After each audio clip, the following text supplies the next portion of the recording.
CID के season 2 में CID officer Abhijeet sir को एक चुड़ैल से प्यार हो जाता है, जिसका पता सीआईडी के टीम में से किसी को नहीं रहता।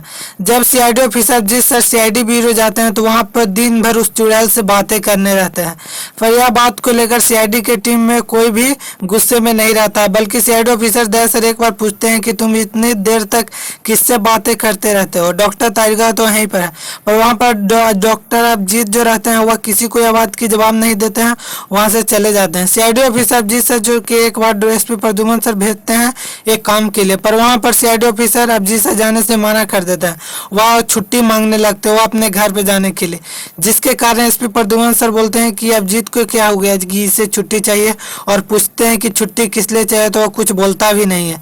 सीआईडी ऑफिसर अभिजीत सर को छुट्टी नहीं देना चाहते थे एसपी प्रद्युमन सर, जिसके कारण अभिजीत सर बिना छुट्टी लिए ही अपने घर पे जाकर उस चुड़ैल से बातें करने लगते हैं। सीआईडी ऑफिसर अभिजीत सर और उस चुड़ैल के बीच बहुत ही ज्यादा प्यार होने लगता है, जिसके कारण वह दोनों की मानसिक संतुलन खराब होने जाती है। CID officer Abhijeet sir doctor Tarika को छोड़कर वह सीआईडी ब्यूरो भी आना भूल जाते हैं। डॉक्टर तारिका कई बार फोन भी सीआईडी ऑफिसर अभिजीत सर के पास लगाती है, पर अभिजीत सर उसका फोन बल्कि किसी सीआईडी टीम का फोन नहीं उठाते हैं। सीआईडी ऑफिसर दया सर एक बार अभिजीत सर से मिलने के लिए उसके घर पे जाते हैं। घर पे जाने के बाद सीआईडी ऑफिसर अभिजीत सर घर पे रहते हैं, बल्कि वह जो लड़की चुड़ैल रहती है वह अपने बस में किए हुए रहती है, जिसके कारण सीआईडी ऑफिसर अभिजीत सर दरवाजा नहीं खोलते हैं, बल्कि सीआईडी ऑफिसर दया सर वहाँ पर दरवाजा तोड़कर अंदर चले जाते हैं। अंदर जाने के बाद देखते हैं कि वहाँ पर सीआईडी ऑफिसर अभिजीत सर एक कुर्सी पे बैठकर एक कुर्सी से बातें करने लगता है। वह जो चुड़ैल रहती है वह किसी को दिखाई नहीं देती है, बल्कि सिर्फ सीआईडी ऑफिसर दया सर को ही अभिजीत सर को ही दिखाई देती है।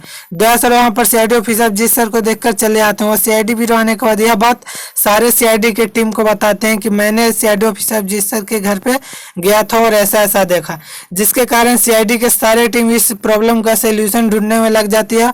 और बाद में डॉक्टर तारिका एक दिन जाती है तो वहीं पर सीआईडी ऑफिसर अभिजीत सर सोए हुए रहते हैं।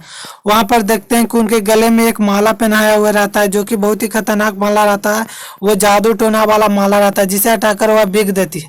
इसी कारण से वो जो लड़की रहती है चुड़ैल रहती है उसका साया सीआईडी ऑफिसर अभिजीत सर पे से हट जाता है और सीआईडी टीम की तरह बात सुनने लगता है। वह सीआईडी टीम को फिर से वैसे ही काम में दखलंदाजी नहीं देने लगता, बल्कि वह सीआईडी टीम की सहायता से पहले ही अभिजीत जैसा हो जाता है।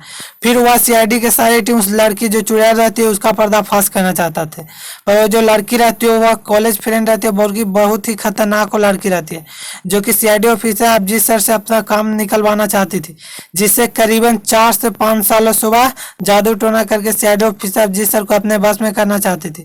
पर अभिजीत सर उसके बस में नहीं आने के कारण वह सुरक्षित थे, पर कैसे करके एक बार सीआईडी ऑफिसर अभिजीत सर के गले में वह माला पहनाकर सीआईडी ऑफिसर अभिजीत सर को अपने बस में कर ली थी, जिसके कारण वह सीआईडी ऑफिसर दया सर उस लड़की से बात करते हैं। वो लड़की रियल में रहती है, बल्कि वह डायन चुड़ैल नहीं रहती, वह ऐसे करके और सीआईडी ऑफिसर अभिजीत सर को अपने बस में करती है। यहीं पर वीडियो समाप्त होता है।